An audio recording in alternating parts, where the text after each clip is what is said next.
on se retrouve pour un très court tuto. Dans un de mes junk journal, j'avais présenté des feuilles avec de l'éco-impression avec des lavandes. Et quelqu'un m'a demandé comment je faisais. Étant donné qu'il existe déjà des tutos pour faire des éco-impressions avec la Big Shot. Donc le principe est tout simple. Vous mettez votre fleur dans votre page, enfin entre deux feuilles plus exactement, et il faut le presser. Et donc on peut tout à fait la glisser dans une Big Shot, mais tout le monde n'a pas de Big Shot. Ceux qui ont la toute petite, la décoratrice par exemple, c'est pas possible. Donc ben voilà la solution, toute simple. On y va, tranquillou. Par contre, on appuie bien. Alors, il faut que votre lavande soit fraîche. Parce que si vous faites ça avec une lavande qui n'est pas fraîche, vous n'aurez pas cette éco-impression.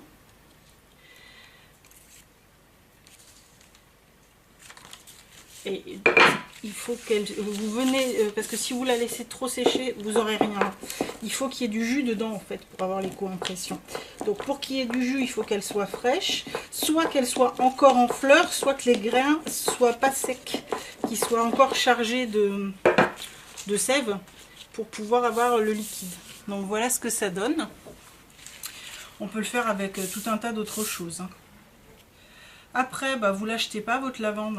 Vous pouvez la laisser sécher comme ça, vu que vous l'avez bien aplatie, et vous allez avoir une fleur séchée que vous allez pouvoir utiliser.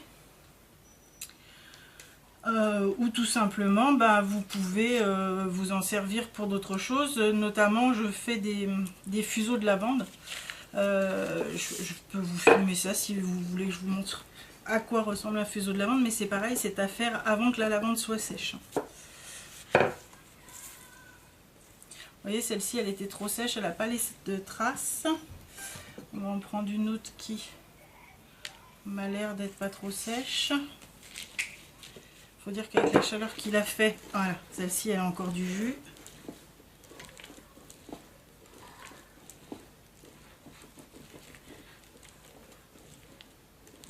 Voilà.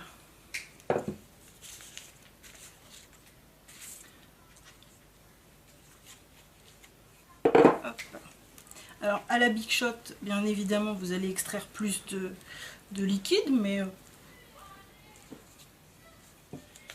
au final, vous aurez vos traces de la même façon. Donc là, je ne vous dis pas l'odeur. Ça sent divinement bon. Donc là, une fois que ça va être sec, il va rester des traces vertes. Et ici, ça va devenir légèrement violet, mais violet usé, quoi. Comme vous avez vu dans mes junks. Hein. Donc voilà pour ce mini tuto qui a duré vraiment 30 secondes. Voilà, je vous dis à très bientôt. J'espère que mes explications sont suffisantes. On peut le faire avec toutes les fleurs. Hein.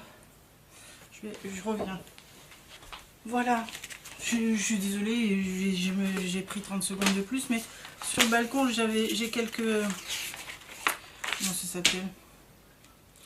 Bref, les trucs rouges, là. Vous voyez ce que je veux dire. Donc il faut des fleurs qui ont une couleur quand même. Hein. Les fleurs un peu jaunes, ça marche pas top. Les fleurs rouges, ça marche pas mal. Les fleurs bleues, ça marche très bien aussi. Et là, on va mettre le petit bouton.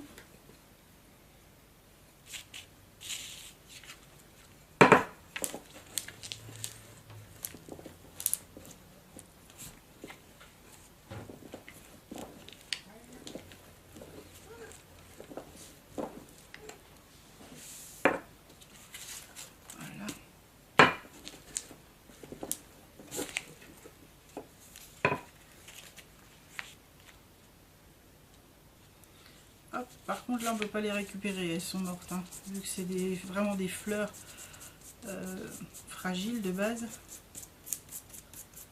Voilà. Donc là c'est...